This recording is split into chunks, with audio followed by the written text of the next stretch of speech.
I quit my dream job, and it was the best decision I ever made. Let me tell you the brutal truth. I used to tell people I had the perfect life. I worked at a famous company.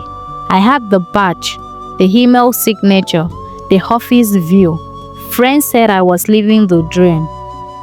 Even I believed it until the dream burned me out from the inside. When I started, everything felt electric. The job matched my degree, my late night project, the reason I stayed up learning. My first weeks were full of praise. I learned fast.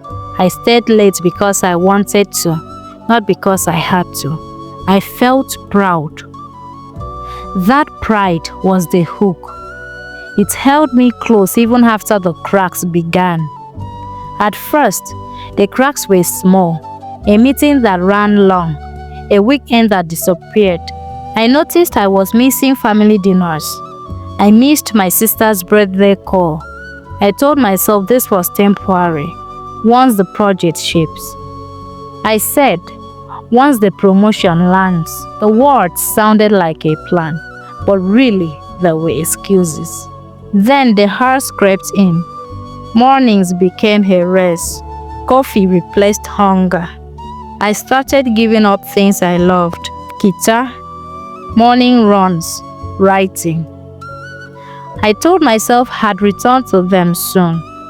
Then more signs came, unclear expectations, relentless emails at midnight, praise that turned into pressure.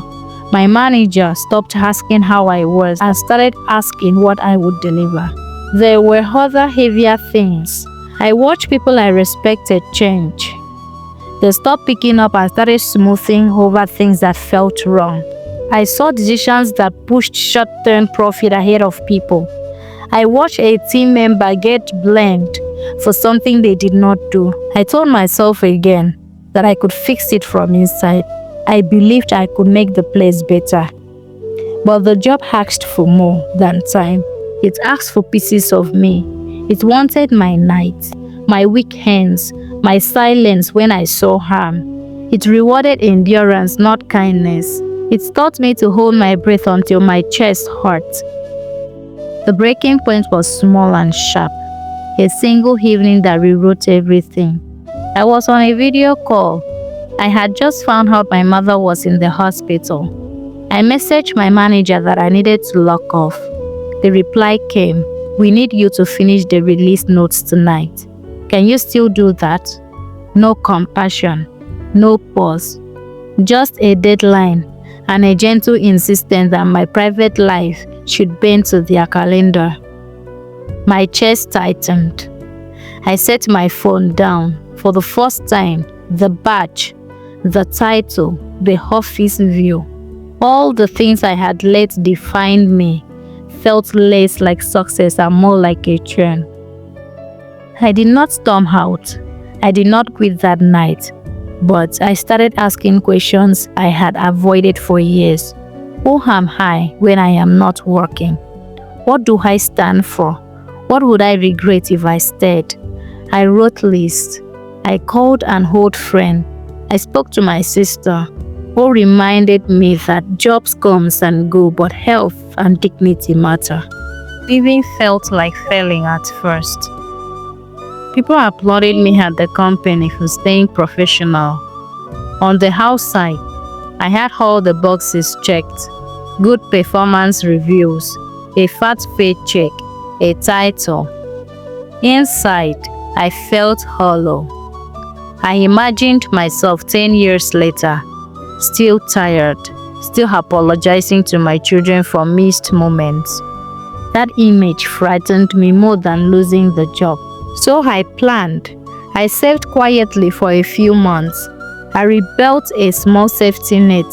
I updated my CV. I started saying no more often. Saying no was small training for the bigger no I would have to say later. The day I handed in my resignation, I thought I would cry. Instead, I felt a careful, bright and calm, like someone switching on a light in a dark room. It was terrifying and freeing at the same time.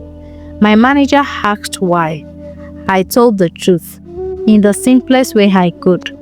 The job cost me more than it gave. There was silence, no argument, no attempt to fix it. That told me everything I needed to hear. Afterwards, the climb was not instant happiness.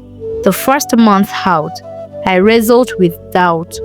I had fewer meetings but more mornings. I cooked breakfast. I called my mother every day. I slept better. I took a course I had always wanted. I sent out freelance pitches.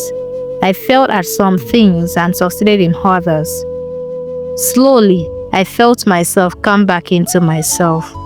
The truth nobody tells you is this: quitting a dream job is not quitting on yourself. It is refusing to let someone else decide your worth. The dream was always supposed to serve you, not the other way around. Now, a year later, I work differently. I take on projects that respect my time. I set boundaries and keep them.